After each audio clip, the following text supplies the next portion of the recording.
In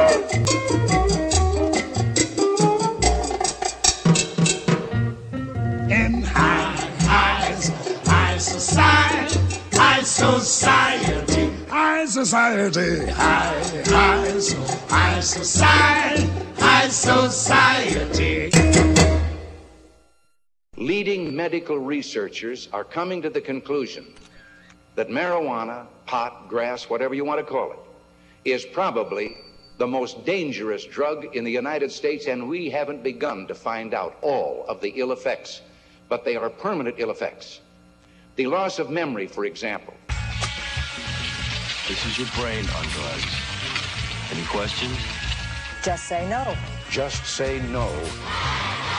In her crusade for a drug-free America, Mrs. Reagan led school Are children... police officers in schools to spy on... The president today ordered mandatory drug testing for all federal employees. He then called for the nation's industries to screen their... The Supreme Court has given school principals the right to strip search any student suspected of drug possession.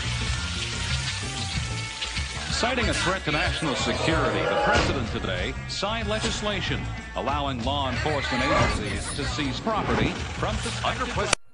Hello, welcome to another edition of High Society. My name is David Malma Levine, and this is the Reagan on Drugs show. As you all heard by now, Ronnie's dead.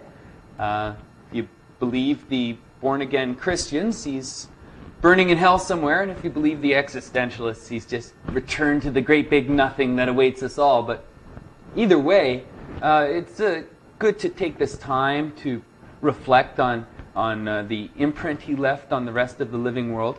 Some of the American Pot TV hosts think Ronnie's a great guy, and it kind of flabbergasted us here on the Canadian section of Pot TV. So in light of that, this is a series of clips of Ronnie at his best in terms of, well, you got some of him drinking up with his pals there and having a party, and his various statements on drugs and the drug war, and then his connection to, well, moving a lot of cocaine into America to fund his secret wars in Central America.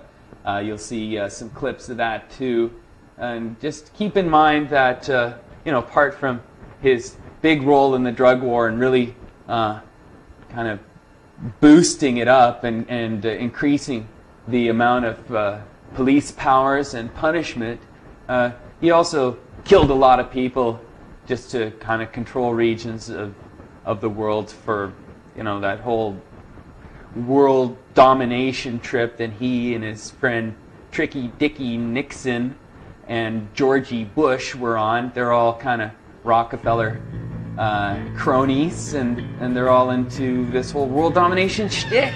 I can't see the fun in that. So we just wanted you viewers out there to remember the real Ronald Reagan. And with that, I give you these clips.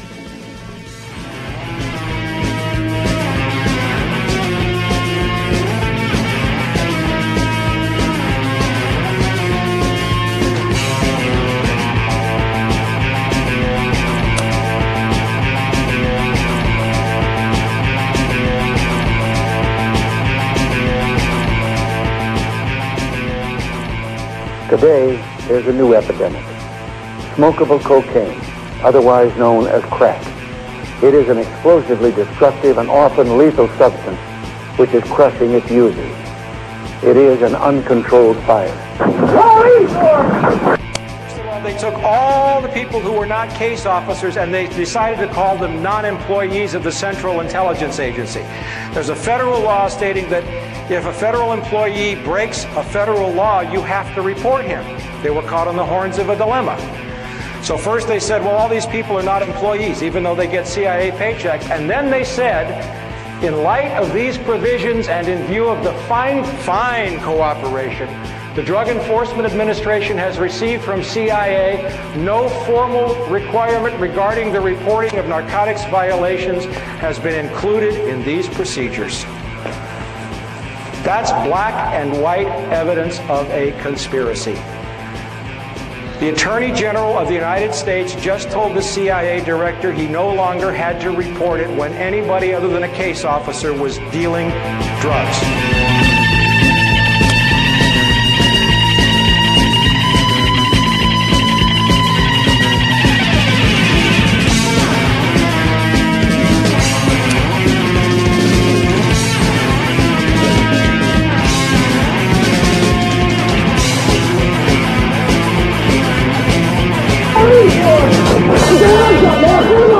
An alarmed President Reagan renewed President Nixon's war on drugs with a vengeance. Congress poured money back into local police forces to try to fight the rising tide of violent crime. And the White House organized an education campaign against drugs, a campaign geared to school children. What will you do when someone offers you drugs? I can't hear you. Louder. Just saying no, though, seems to those on the front line a tepid response to the profits that came from dealing drugs. People are making money out of this problem, and that's what it's all about. So I don't think they're doing everything they can to just say no. Please, spare me. How could you just say no?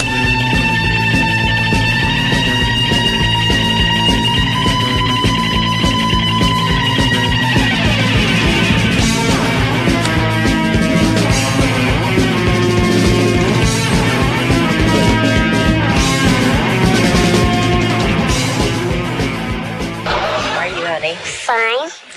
Miss Reagan, speaking for all the kids in the world, I want to thank you for doing all that you've done for us.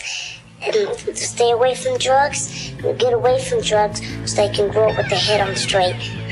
The way kids should. Thank you.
You know, in 1988, you're going to be out of work, but I'll still be drunk. Where's my accompanist?